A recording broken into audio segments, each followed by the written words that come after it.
What's up guys, Xbox TV here, and today we're going to be doing the best of the Lake Geneva boat tour. Hope you all enjoy. We're going to photobomb here for a sec. This boat, I think we can be louder than that. How is everybody doing today?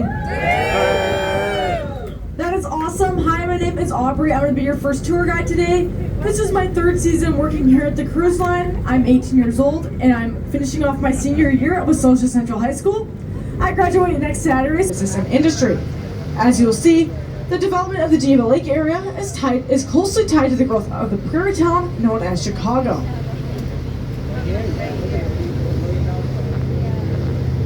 Large summer home built on the lake was called Maple Lawn, built on the site in 1870 for homes in the area. The mansion was torn down over 2 decades ago, and this new home tan with black windows was built in its place. The Sturgis family of Chicago, including brothers Buckingham, George, and Shelton, were among the early summer residents here at the lake, and dated back to 1879. The main mansion, which stood behind the subdivision's beach and park area, contained more than 30 rooms, inside were 19 fireplaces, one of them even located in the master bathroom. The home took up roughly the same area as the first 3 homes in the subdivision. Shortly after the home was completed in 1875, it burned to the ground. However, firemen, family, and servants were able to save the furnishings, the wood trim, mantelpieces, and even some of the staircases.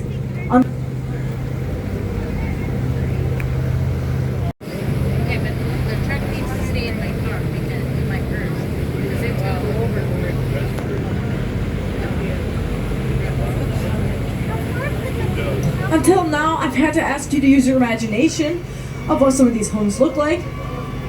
But for the next few miles of shoreline, most of the properties remain relatively intact and unchanged from they were built in the heyday of our Newport of the West period. This was in reference to Newport, Rhode Island, the famous summer resort on the East Coast.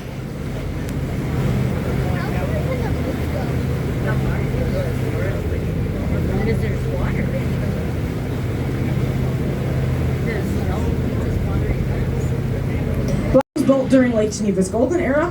Blacktop was built in 1881 for John T. Lester, who's a prominent member of the Chicago Board of Trade. The large front porch on this and other homes was common during this time period. They could open the front windows and let the cool lake breeze flow throughout the home. Blacktop was effectively the family amassed vast business, sports, and real estate holdings. At the time of PK's passing in 1977, the family's interests included the Wrigley Chewing Gum Company, the Chicago Cubs, Wrigley Field, the Wrigley Building in downtown Chicago, real estate holdings in downtown Phoenix, Arizona, and most of Catalina Island off the coast of Southern California. The first home on the Wrigley complex is this white home with green trim. It's called Northwood Side. It was constructed in 1876 for General Henry Strong, president of the Atchison, Topeka, and Santa Fe Railroad. In later years, Northwood Side was owned by Olaf Nelson T. Vander, who is credited with numerous inventions. One invention that proved to be quite successful was a sanitary milk bottle cap. This is a small cardboard disc stamped on top of old glass milk bottles. It is said that this simple invention enabled Mr. T. Vander to retire here at the old age of 26, a multi-millionaire.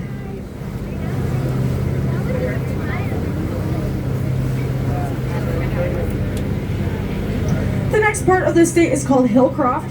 The estate began in the 1880s as a small hunting lodge for the architect Henry Lord Gay, and was originally named Gay Lynn. From 1927 until 1966, Hillcroft, as it was renamed, served as P.K. Wrigley's summer residence and later as his guest house. The Wrigleys did eventually let go of Hillcroft, and the original main building was torn down and replaced with the current 11,000 square foot home in 1984. This home incorporates many of the architectural features of the original home and remaining buildings in the estate. It is only roughly 1/3 the size of the original house, and is the winter quarters for the Wrigley fleet. Right next door is the newest home on the Wrigley complex. It was constructed in 2014 and is called Lakewood.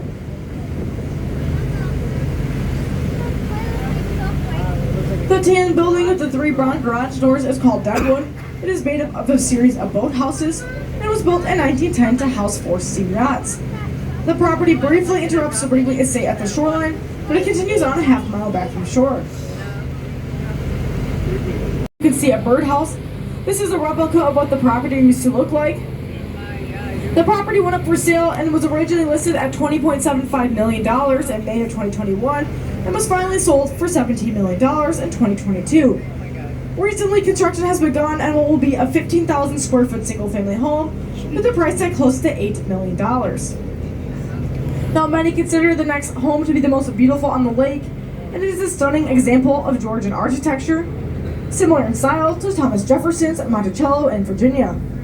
It was known as Wadsworth Hall and completed in 1906 for Norman W. Harris of the Harris Trust and Savings Bank in Chicago, which is today BMO Harris Bank.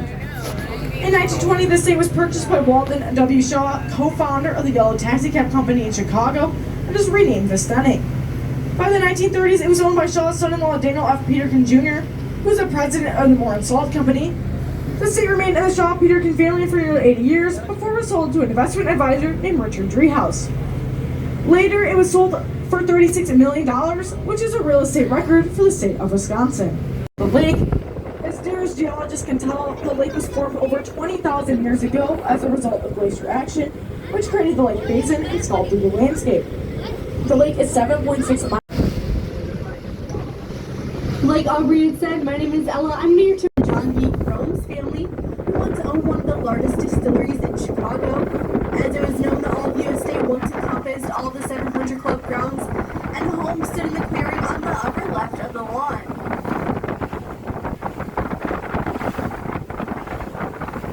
The club is the clubhouse of the Lake Geneva Country Club. Now we are looking at the back of the building. The front of this beautiful building faces one of the oldest 18-hole golf courses in the United States. The club was established in 1895, making it the oldest golf course in the Midwest, still on its original site. The club was founded by a group of summer residents who were the leaders of Chicago's business and industry and whose estates we have seen throughout the tour today. Now, this is not the original clubhouse.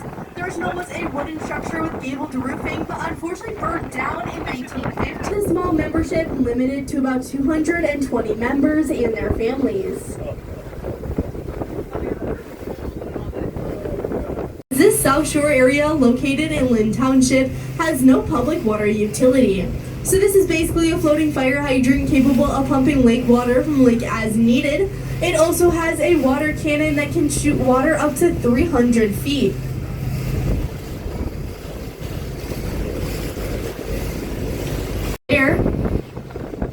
And right next to that is another large white home, and it's known as Aloha Lodge, built in 1900 for Tracy Drake. Mr. Drake and his brother John founded the Drake Hotel and Blackstone Hotel and Theater in Chicago. The Drakes lived here for over 35 years. The home was expanded several years by adding 2 large wings on each end of the original structure. The most recent owner went to great lengths to preserve the original center section, which still has the hallmark 6 ionic pillars.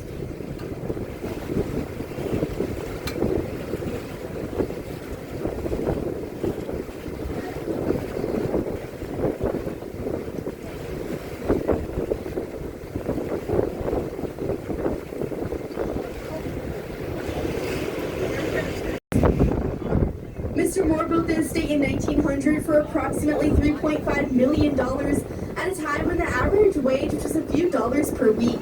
At that time, the estate included 400 acres and more than 30 buildings, including a huge Elizabeth-style mansion. In addition to the main home, the estate also included a drive-through gate lodge with living quarters, a carriage house, a garage, a laundry building, 10 greenhouses, a large animal barn, 2 farm cottages, and 3 chicken houses. And yes, I did say chicken houses because they have since been converted into single-family residencies.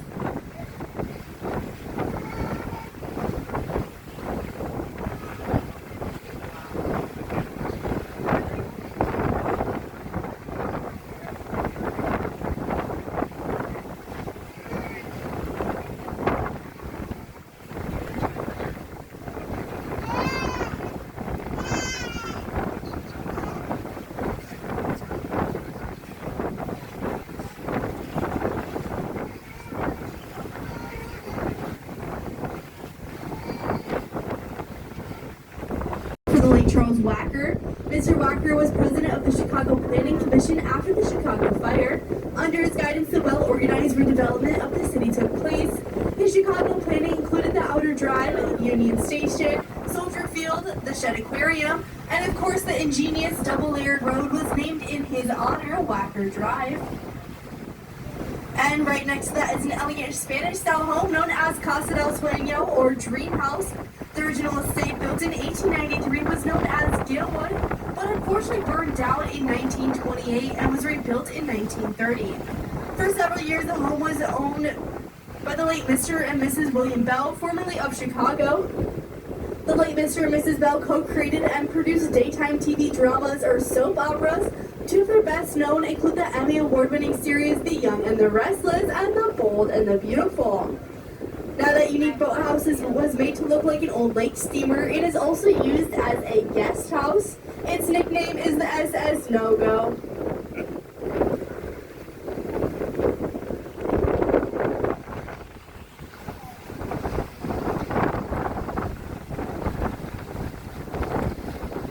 It is named for Alexander H. Button, a local horticulturist that had a home here for many years. Today, this is the site of the Bigfoot Beach State Park with about 1/4 mile of sand beach and 266 acres of public picnic, camping, and park area that are all owned and operated by the state of Wisconsin.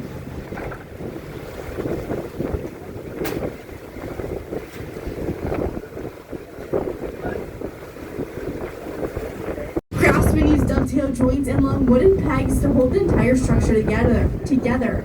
After undertaking this extensive project, the Chandlers only lived here for about 6 years when they sold the estate to Mr. and Mrs. John Mitchell.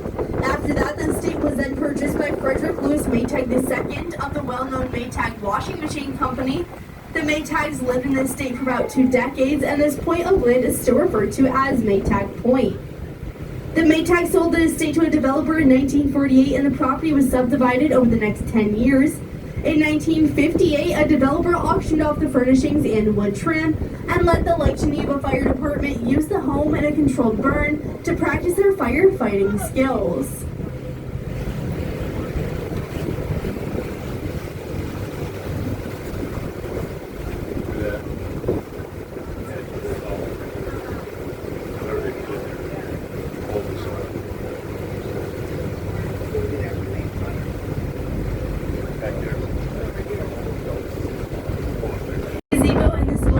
Projects out from the shore is a townhouse development known as Somerset. It was built in late 1970s on the site of the Harry G. Selfridge Estate, Harris Hall, which dates back to 1899. In the early days, Mr. Selfridge worked at Marshallfield Department Store, which was located in Chicago. Later, Mr. Selfridge moved to London, England, where he started Selfridge's Department Store, as well known in London as Marshallfield was in Chicago. This saying, "the customer is always right," is also credited to Harry Selfridge. By selling costume jewelry from a pushcart on the sidewalks of New York City, but during his lifetime, he amassed a very sizable fortune for himself and his family. After the Chicago fire of 1871, he moved to Chicago, where he eventually made a fortune in real estate and invested every nickel he could scrape together in Chicago real estate under the burned-out city. Now, many people didn't think Chicago would rebuild after the devastation of the fire, but Otto Young wisely thought otherwise. Much of what he bought is known today as the Loop. At the time of his death in 1906, a conservative estimate of his fortune was set at over $25 million, which is equivalent to around $875 million today. Now, plans for the home had originally been more modest, and a $150,000 budget was set. With many elaborate additions, the price skyrocketed closer to $2 million, which is extremely expensive even today, but astronomical over 100 years ago. There are 7 levels in all, 2 sub-basements, 4 main levels, and a roof terrace set off by a 250-foot wide veranda. The mansion stretches 174 feet as it faces the lake and is 70 feet deep. The exterior walls are dressed in bedform limestone. The floors are hand-laid parquet. It will always be that way. After that building was completed, they did not like how tall it was in our small town skyline, so a building code put it into place saying no building could be built taller than any trees that surround it.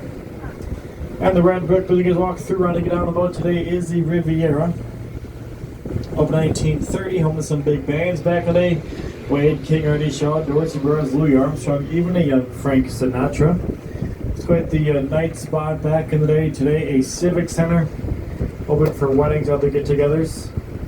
They say it can take up to 3 years to get that Saturday night you want in the summer months. So some brides actually pick a date that they want. That gives them 3 years to go find a fiance. Well, so much of shops, ice cream, candies, souvenirs, etc. We ask you find a seat and stay seated throughout the docking procedure, just in case you miss queue and nudge your period. Do not want to knock you off balance. So for your safety and comfort, please stay seated until we're completely tied down. The gangplank is in place. We're there to help you off. While you're sitting, check around your feet. Make sure not to forget anything: purses, cameras, cell phones, small children, and car keys. Let me run out. Please take those things off with you. If you have any comments or questions for your tour guides, they'll be on the pier as you get off, or if you'd like to show your appreciation for all their hard work. Tips are never expected, but always apprecited. On behalf of myself, my crew, the cruise, and I thank you so much for joining us this evening. Hope you enjoyed your time aboard the Walworth. Enjoy the rest of your stay here in the beautiful Geneva Lake area. Come back, see us again real soon.